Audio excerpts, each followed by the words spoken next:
Okay dear student, तो एलसीआई physics में आपका स्वागत है। आज हम देखने वाले हैं बेटा प्रकाश का अपवर्तन।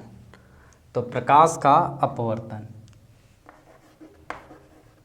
प्रकाश का अपवर्तन, ठीक है। Refraction of light, refraction of light. Okay, तो इसमें सबसे पहले देखते हैं बेटा कि वायु में प्रकाश की चाल क्या होती है। तो वायु में प्रकाश की चाल क्या होती है? वायु में प्रकाश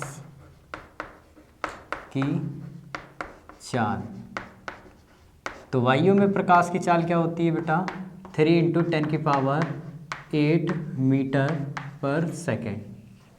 ओके, निर्वात में प्रकाश की चाल क्या होती है? निर्वात में प्रकाश की चाल वो भी कितनी होती है? सेम होती है, 3 × 10⁸ मीटर पर सेकेंड। ओके, और कांच में जल में प्रकाश की चाल क्या होती है? जल में प्रकाश की चाल, तो जल में प्रकाश की चाल कितनी होती है बेटा? 2.25 × 10⁸ मीटर पर सेकेंड। तो ये वायु में हो गई, ये जल में हो गई। और कांच में प्रकाश की चाल क्या होती है? कांच में प्रकाश की चाल, तो कांच में प्रकाश की चाल कितनी होती है? 2 × 10⁸ मीटर पर सेकेंड। ओके, अब देखते हैं बेटा अपवर्तनांक क्या होता है सबसे पहले। ओके, तो सबसे पहले देखते हैं बेटा जल का अपवर्तनांक।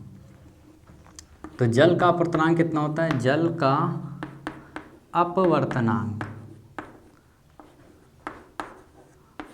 तो जल का अपवर्तनांक कितना होता है बेटा? तो आप फार्मूला लिखोगे इस तरह से, वायु में प्रकाश की चाल, ऐसे ही यार, निर्वात में प्रकाश की चाल, निर्वात में प्रकाश की चाल,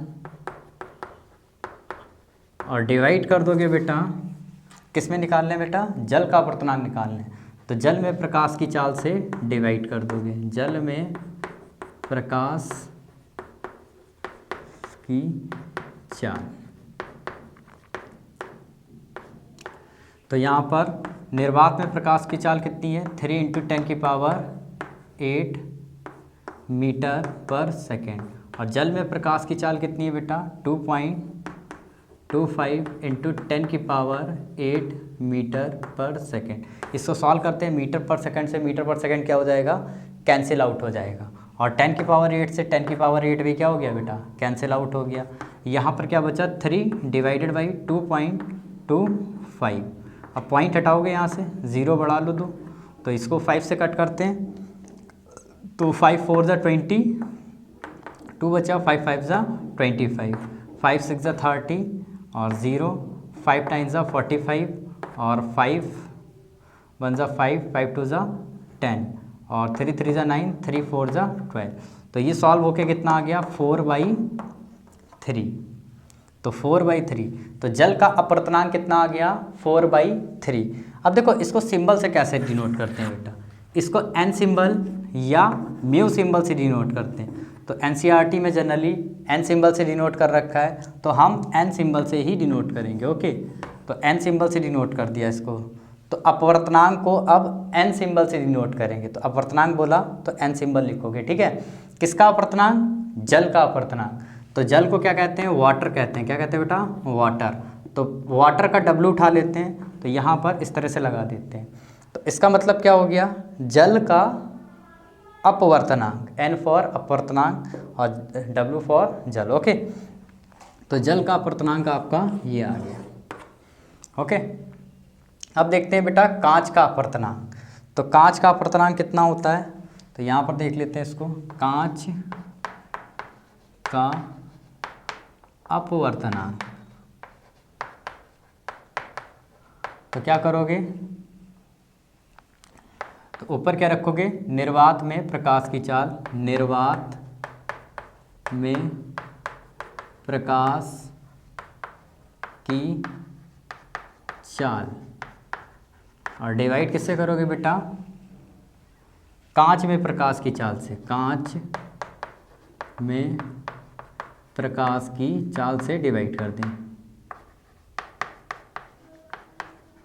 तो ये कितना आ जाएगा, निर्वात में प्रकाश की चाल कितनी होती है, देखो कांच का अपवर्तनांक निकालने हैं तो कांच को ग्लास कहते हैं, तो ग्लास का जी सिंबल हम यूज़ कर ले रहे हैं यहाँ पे, तो जी किसका बेटा, अपवर्तनांक, अपवर्तनांक के लिए एन सिंबल और ग्लास के लिए बेटा जी। तो यहाँ पर निर्वात में प्रकाश की चाल कितनी होती है, 3 × 10⁸ मीटर पर सेकेंड, और कांच में प्रकाश की चाल कितनी होती है, 2 × 10⁸ मीटर पर सेकेंड। मीटर पर सेकेंड से मीटर पर सेकेंड कैंसिल आउट कर देंगे, 10⁸ से 10⁸ कैंसिल आउट हो गया, तो कांच का अपवर्तनांक कितना आ गया, 3/2। इसको डेसिमल में निकालेंगे तो डेसिमल में कितना आ जाएगा बेटा, 1.5, कितना आ जाएगा 1.5, और इसको डेसिमल में कैलकुलेट करोगे ये कितना आ जाएगा 1.33। अब देखो यहाँ पर अपवर्तनांक, यहाँ पर मीटर पर सेकेंड था, यहाँ पर भी मीटर पर सेकेंड था, यहाँ पर भी मीटर पर सेकेंड है, और यहाँ पर भी मीटर पर सेकेंड, तो यहाँ पर मीटर पर सेकेंड से मीटर पर सेकेंड कैंसिल आउट हो गया, ठीक है। तो इसका मात्रक क्या होगा, अपवर्तनांक का, तो अपवर्तनांक का कोई भी मात्रक नहीं होता है, मात्रकहीन होता है, क्योंकि यहाँ पर मीटर पर सेकेंड से मीटर पर सेकेंड कैंसिल आउट हो रहा है। तो अपवर्तनांक क्या है बेटा, मात्रकहीन है, कैसी है, मात्रकहीन राशि है, ओके, ये मात्रकहीन राशि है। अब देखो यहाँ पर कांच का अपवर्तनांक रखा है और यहाँ पर जल का अपवर्तनांक निकाला है, इस अपवर्तनांक को हम लोग क्या कहते हैं, निरपेक्ष अपवर्तनांक, क्या कहते हैं बेटा, निरपेक्ष अपवर्तनांक, निरपेक्ष। तो निरपेक्ष अपवर्तनांक क्या होता है, तो यहाँ पर n w कितना आ गया आपका 4/3, और n g कितना आ गया आपका 3/2। इनको क्या कहते हैं, निरपेक्ष अपवर्तनांक, निरपेक्ष अपवर्तनांक, लिख लेना बेटा आप लोग, ठीक है। सापेक्षिक अपवर्तनांक, सापेक्षिक अपवर्तनांक, अपवर्तनांक। तो सापेक्षिक अपवर्तनांक क्या होता है बेटा, इसको कहते हैं रिलेटिव रिफ्रैक्टिव इंडेक्स, क्या कहते हैं बेटा, रिलेटिव रिफ्रैक्टिव इंडेक्स। तो जैसे आपको मैंने अभी पढ़ाया था बेटा, कांच का अपवर्तनांक कितना निकला था, कांच का और जल का, तो जल का अपवर्तनांक कितना आया था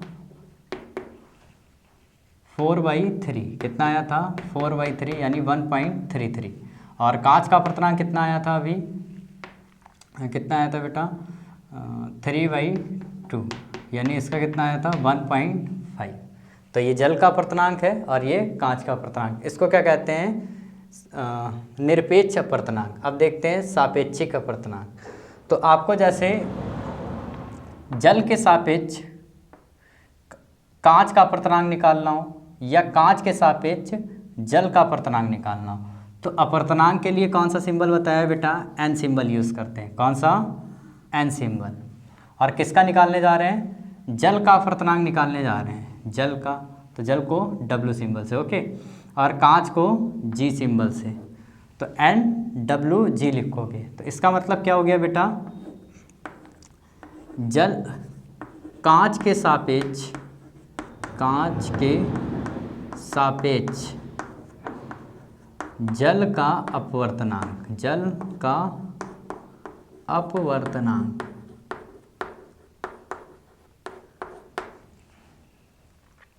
ठीक है। तो जिसका अपवर्तनांक निकालना होता है उसको पहले निकल रखते हैं यहाँ पे, और जिसका निकालना होता है उसको बाद में रखेंगे, ठीक है। तो यहाँ पर ये क्या हो गया बेटा, कांच के सापेक्ष जल का अपवर्तनांक, ओके। तो इज इक्वल टू लगा लो यहाँ पर, तो यहाँ पर क्या लिखोगे बेटा, यहाँ पर W पहले आया है तो निरपेक्ष अपवर्तनांक जल का डिवाइडेड बाई निरपेक्ष अपवर्तनांक कांच का, इस तरह से रख लोगे आप।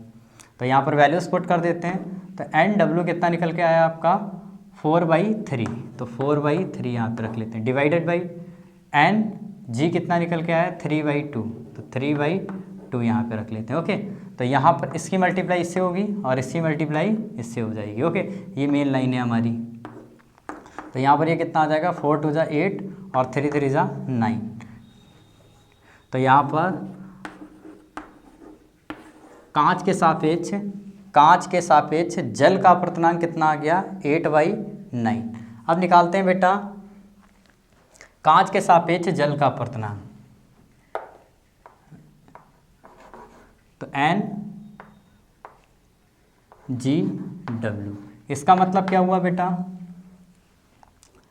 जल के सापेक्ष, देखो जल बाद में, W बाद में लिखा है, तो जल के सापेक्ष, और ये G फॉर ग्लास यानी कांच का अपवर्तनांक, कांच के सापेक्ष, जल के सापेक्ष कांच का अपवर्तनांक। तो ये G पहले आया है तो इसको यहाँ पे लिखोगे G, और W बाद में, तो यहाँ पर NW यानी निरपेक्ष अपवर्तनांक कांच का, निरपेक्ष अपवर्तनांक जल का। तो ये कितना आ जाएगा, इसकी जगह पे वैल्यू रखेंगे। तो NG की वैल्यू कितनी है बेटा, NG की वैल्यू कितनी है, 3/2, और NW की वैल्यू कितनी आई है, 4/3। ओके, तो इसको सॉल्व कर लो। तो सॉल्व करने पे ये कितना आ जाएगा, इसकी मल्टीप्लाई इससे करोगे और इसकी मल्टीप्लाई इससे, तो 3 3 जा 9 और 4 2 जा 8, यानी 9/8।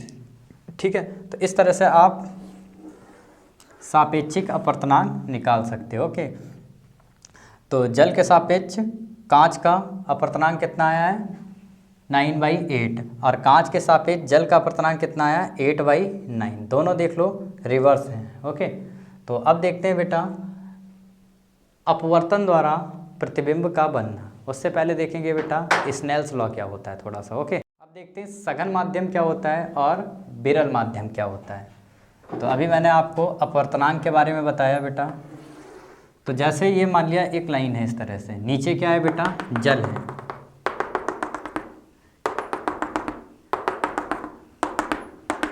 नीचे क्या है बेटा, जल, और जल का अपवर्तनांक कितना होता है, अभी बताया था कितना होता है बेटा, 4/3 यानी 1.33। ओके, और कांच का अपवर्तनांक ऊपर क्या है, हवा यानी वायु, तो वायु का अपवर्तनांक कितना होता है, 1 होता है। कितना होता है बेटा, 1। ओके, तो हवा का अपवर्तनांक कितना होता है, 1। तो यहाँ पर जैसे कोई, इसको देखो किसका अपवर्तनांक ज़्यादा है, इसका या इसका, तो किसका, जल का अपवर्तनांक ज़्यादा है। तो जिसका अपवर्तनांक ज़्यादा होगा उसको आप क्या बोलोगे, सघन माध्यम। क्या बोलोगे, सघन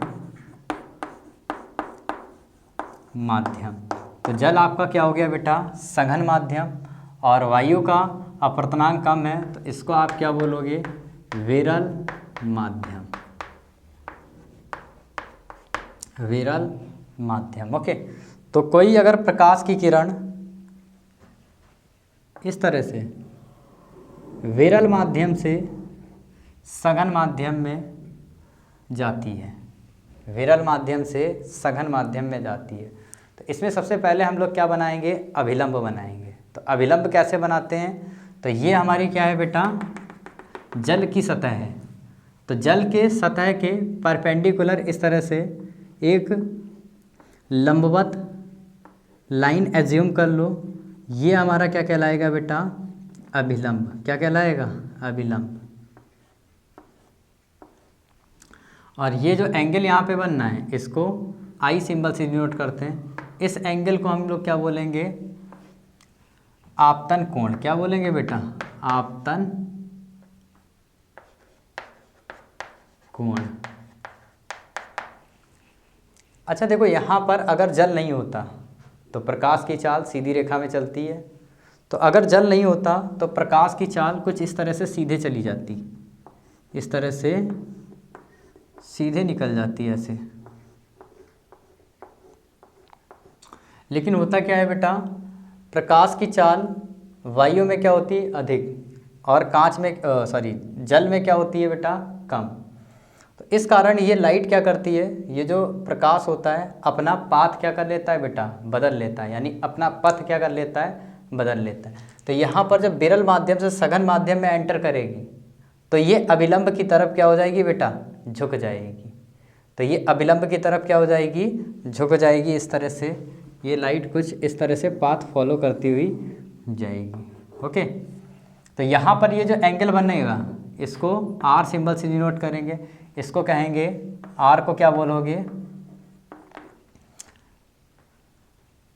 अपवर्तन कोण। क्या बोलोगे बेटा, अपवर्तन पढ़ रहे हैं तो अपवर्तन कोण।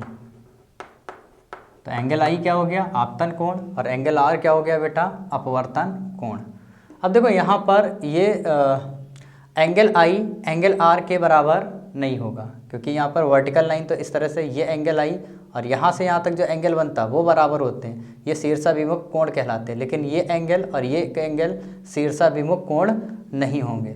तो एक साइंटिस्ट थे बेटा स्नेल्स, उन्होंने आपतन कोण और अपवर्तन कोण में एक संबंध बताया था। उसी संबंध को हम लोग क्या कहते हैं, स्नेल का नियम। ओके, तो वो देखते हैं नियम क्या होता है बेटा।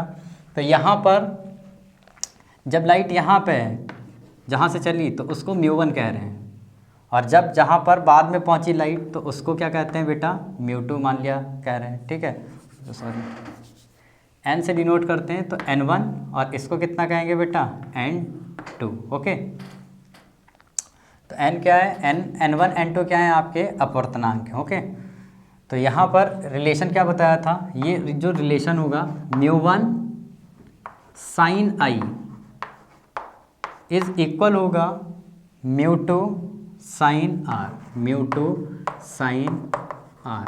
इसको हम क्या कहते हैं, स्नेल का नियम। क्या कहते हैं बेटा, स्नेल का नियम। तो अगर आपको अपवर्तन कोण निकालना है तो μ1 की वैल्यू रखोगे, n1 की वैल्यू रखोगे यहाँ n1, और इसको भी n1 से सिंबल n2 सिंबल से। तो n1 की वैल्यू कितनी रखोगे बेटा, 1, और n2 की वैल्यू कितनी हो जाएगी, 1.33। ओके, तो 1.33। तो n1 की वैल्यू यहाँ पे रख देते हैं n1, और ये एंगल अगर मान लिया आपको 30 डिग्री गिवन है, कितना गिवन है, 30 डिग्री, तो ये आई एंगल कितना हो जाएगा, sine 30 degree is equal to n2 की वैल्यू कितनी है, 1.33 यानी 4/3 रख दी यहाँ पे, और साइन r आपका यहाँ से निकल जाएगा। ओके, तो साइन 30 डिग्री की वैल्यू कितनी होती है, 1/2। ओके, और ये कितना होता है, 4/3, और ये साइन r, तो यहाँ पर इसकी मल्टीप्लाई इससे कर लो तो ये 3, और ये कितना आ जाएगा, 4 2 जा 8। तो साइन r कितना आ गया बेटा, 4 2 जा 8। तो साइन r को ऐसे लिख लो, sine r is equal to 3/8, और r यहाँ पर निकालना है आपको, तो इसको इधर साइन को ले जाओगे, इसकी वैल्यू पता हो या तो आपको, जैसे 1/2 आ जाती है अगर यहाँ पे वैल्यू, तो यहाँ पर साइन 30 डिग्री यहाँ पे रख के हम सॉल्व कर लेते हैं, साइन से साइन ये क्या कहते हैं, r is equal to 30 degree आ जाता हमारा। लेकिन यहाँ पे इसको इधर ले जाओगे तो साइन इनवर्स 3/8 बन जाएगा। ठीक है, इसकी वैल्यू आपको हायर क्लासेस में बताएंगे। आपको इस तरह से स्नेल्स लॉ का क्या करना है बेटा, यूज़ करना है। ओके, अब देखते हैं बेटा अपवर्तन द्वारा प्रतिबिंब कैसे बनता है। Okay,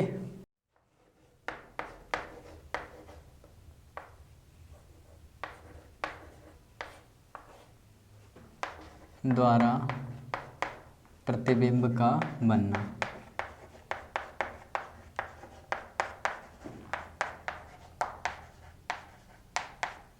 image formation by refraction. Okay, तो इसमें एक चीज़ और देख लेना बेटा, अगर मान लिया यहाँ पर विरल माध्यम है, विरल, और ये क्या है, सघन, तो अभी मैंने आपको बताया ये लाइट रे इस तरह से जाएगी, यहाँ पर आप क्या बनाओगे, अभिलंब, तो ये अभिलंब की तरफ क्या हो जाती है, झुक जाती है।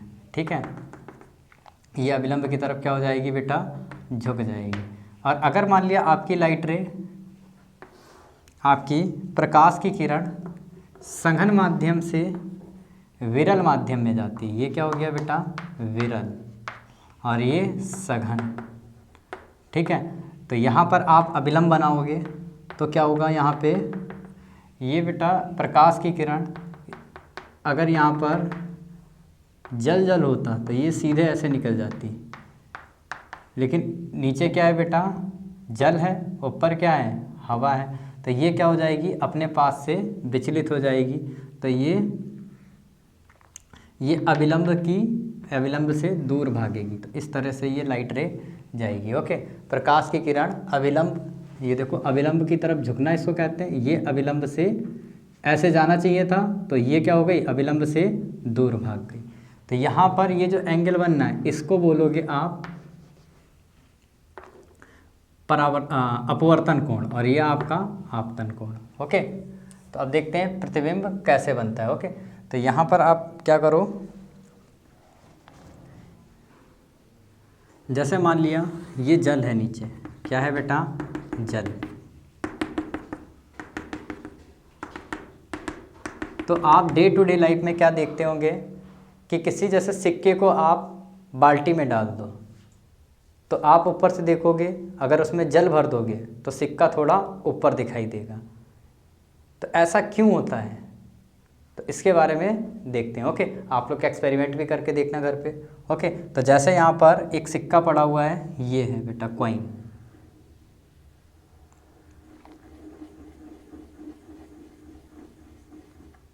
तो यहाँ से ये मान लिया, ये आपकी ऊपर क्या है, वायु, ऊपर क्या है, वायु, और ये क्या है, जल।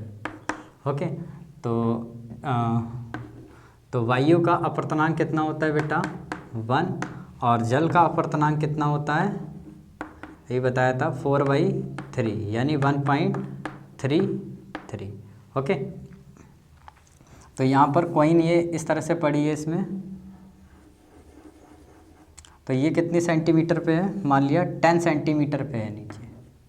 कितनी डिस्टेंस पे है, 10 सेंटीमीटर पर। ठीक है, तो इसको कहते हैं वास्तविक गहराई, वास्तविक गहराई,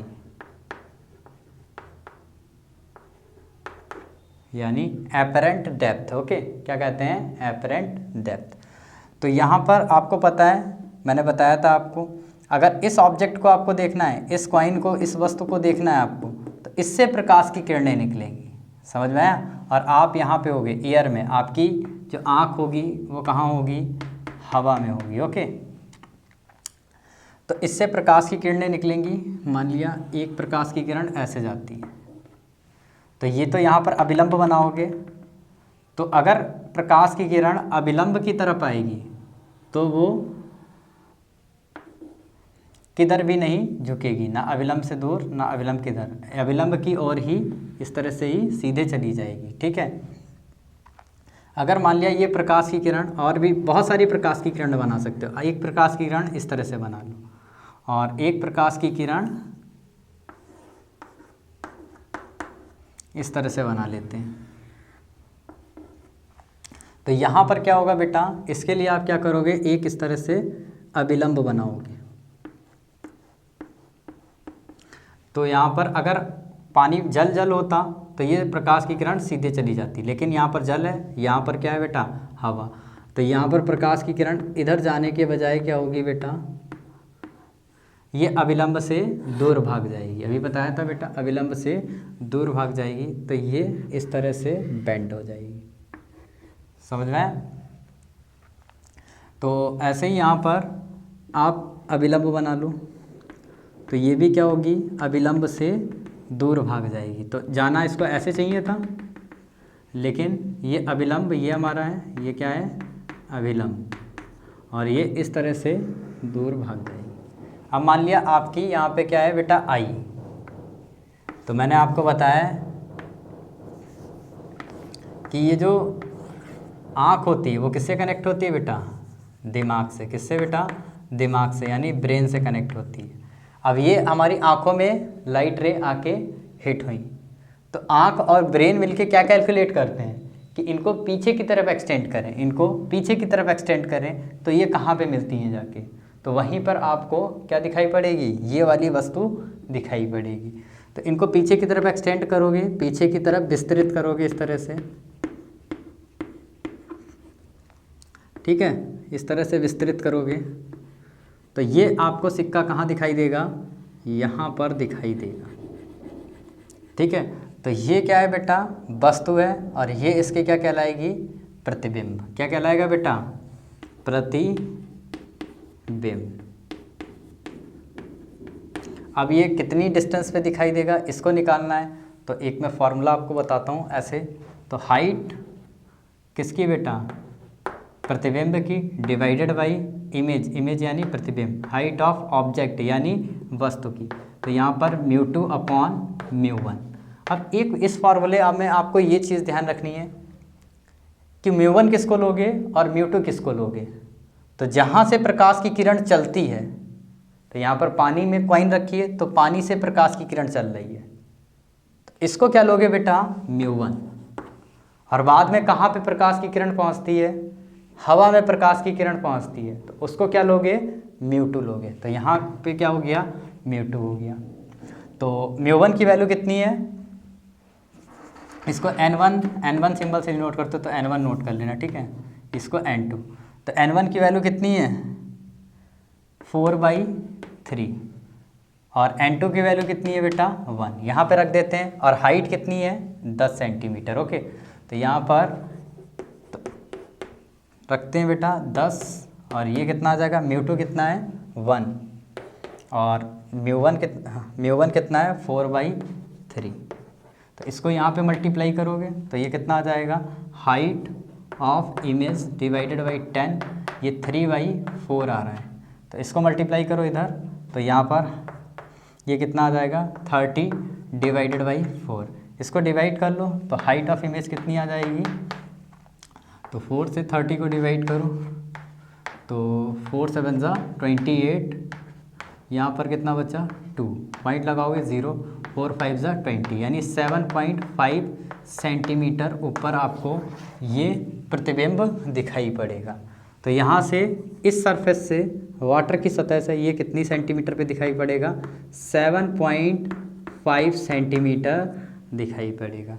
तो इस तरह से आप अपवर्तन द्वारा प्रतिबिंब का बनना देख सकते हैं। ओके, तो अब देखते हैं बेटा अपने नेक्स्ट लेक्चर में किसी ग्लास स्लैब द्वारा अपवर्तन। ओके,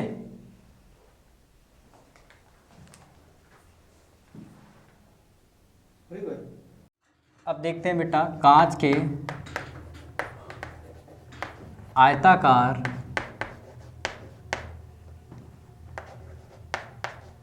स्लैब द्वारा अपवर्तन। तो कांच की आयताकार स्लैब आपने देखी होगी बेटा, तो उसका मैं फ्रंट व्यू बना रहा हूँ। कैसा, फ्रंट व्यू। ओके, तो ये एक कांच की स्लैब बन गई। ओके, तो आपको क्या करना है, जैसे कोई प्रकाश की किरण, ये यहाँ पे कांच की है, कैसी है, कांच की। इसका थोड़ा और बड़ा बना लेते हैं।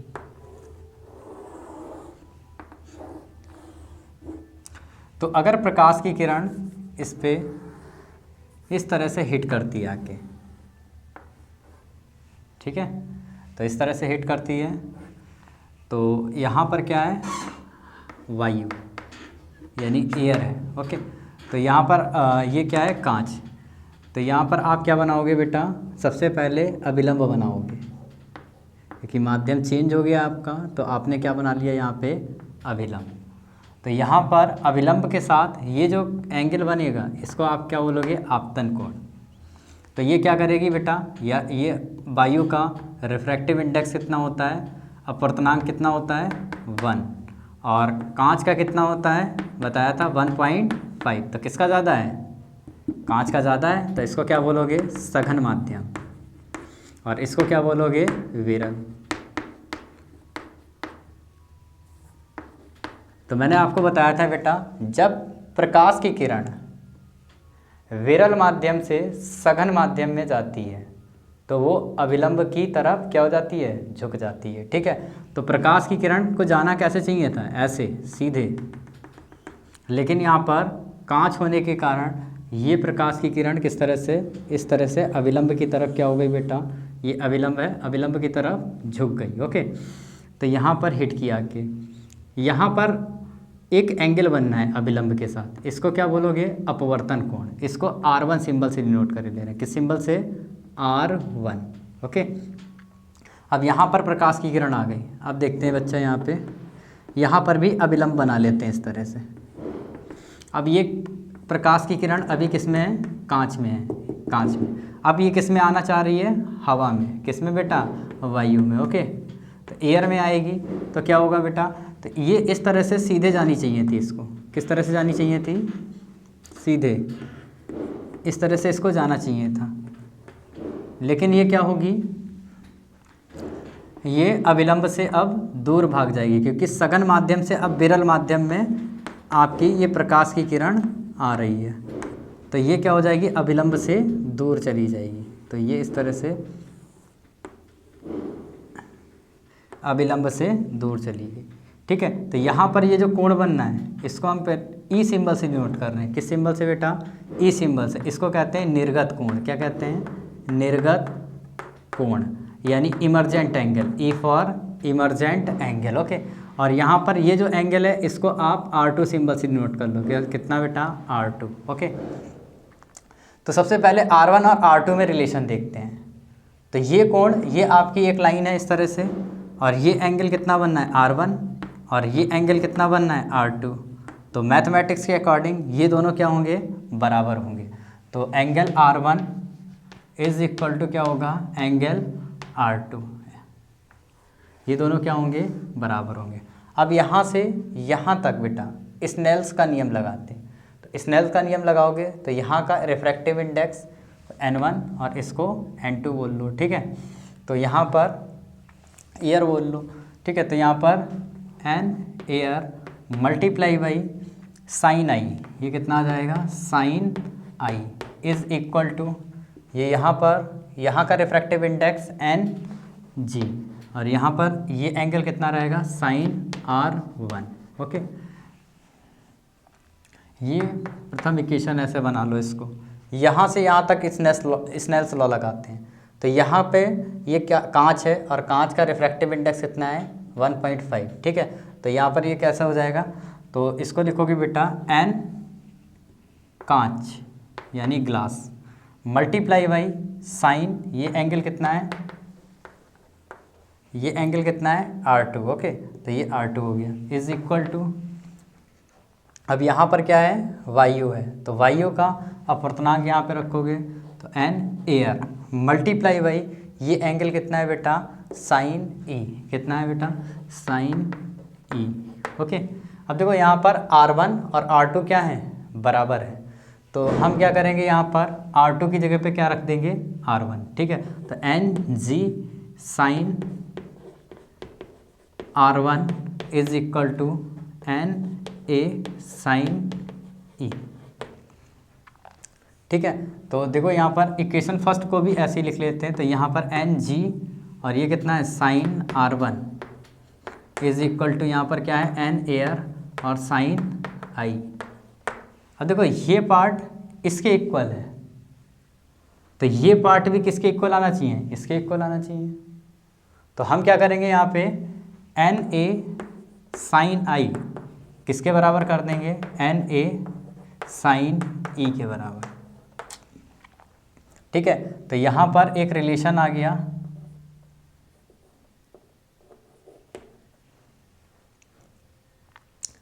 तो यहाँ पर रिलेशन क्या आ गया बेटा, तो ये एक रिलेशन डेवलप हो गया। यहाँ से आप n से n काट भी सकते हो, तो sine I is divided by, इसको नीचे ले आओ तो साइन ई, ये कितना आ गया, 1 आएगा, यानी ये इसको आप स्थिर कह सकते हो, स्थिर। तो ये क्या रहते हैं, स्थिर रहते हैं। या आप ऐसा कर लो, यहाँ पे इसको साइन, इससे इसको काटा तो sine I is equal to, ये कितना है, साइन ई के बराबर। तो आप क्या करो, साइन आई से साइन ये कैंसिल कर लो, चाहे तो कैंसिल नहीं होता है, जनरली ये इधर जाता है, इन्वर्स होके बेटा कैंसिल होता है। ओके, तो यहाँ पर आप इससे ऐसे अभी के लेवल के लिए आप ऐसे समझ लो, ये कैंसिल हो गया। ओके, तो यहाँ पर आई इज इक्वल टू क्या हो जाएगा, ई के बराबर हो जाएगा। यानी आपकी ग्लास स्लैब, यानी ये जो कांच की आयताकार स्लैब है, इस पे मान लिया अगर 30 डिग्री एंगल पे कोई भी किरण प्रकाश की एंटर करती है, तो यहाँ से जब निकलेगी तो यहाँ से ये अभिलंब के साथ कितने एंगल से निकलेगी, वो भी कितना होगा बेटा, 30 डिग्री होगा। और यहाँ पर ये जो पहले जो पाथ था इसका और बाद में ये जो पाथ है, ये दोनों आपस में कैसे होंगे, समानांतर होंगे। कैसे होंगे बेटा, समांतर। ठीक है, तो आज हमारा तो अब यहाँ पर एक आप लोग क्वेश्चन करके लाना कि कोई प्रकाश की किरण अगर मान लिया 30 डिग्री पे 60 डिग्री एंगल पे हिट करती है, तो जब ये प्रकाश की किरण इससे निकलेगी तो कितना एंगल बनाएगी, निर्गत कोण कितना होगा, निर्गत कोण। ये क्वेश्चन कर लेना। और एक क्वेश्चन आप लोग क्या करोगे कि यहाँ पर आप, जैसे मैं यहाँ पे आपको क्या करता हूँ, जैसे ये जल है आपका, क्या है, जल, और यहाँ पर एक कौवा उड़ रहा है। कौवा समझते हो, हाँ, पक्षी। ये 10 सेंटीमीटर की हाइट पे उड़ रहा है। कितनी सेंटीमीटर की हाइट पे, 10 सेंटीमीटर की हाइट में। और आप पानी में क्या कर रहे हो, तैर रहे हो इस तरह से। तो आपकी आई यहाँ पे है, पानी के अंदर होगी आई। तो आप कौवे को जब देखोगे जल के भीतर से, तो कौवा आपको कितनी ऊपर दिखाई देगा, समझ में आया। ये पक्षी कितनी ऊपर दिखाई देगा, ये आपको निकाल के लाना है। ठीक है, तो आप लगाना आप ये वाला formula, height of image divided by height of object is equal to μ2 upon μ1। और ये भी ध्यान रखना बेटा, तो यहाँ से प्रकाश की किरणें निकलेंगी। अब कहाँ से निकलेंगी, यहाँ से प्रकाश की किरणें निकलेंगी। तो इसको μ1 लेट कर लेना और जहाँ पर बाद में इसको μ2। तो इसको करके कमेंट में आंसर बताना। ओके, तो मिलते हैं नेक्स्ट लेक्चर में, और उसमें देखेंगे बेटा लेंसेस के बारे में। ओके।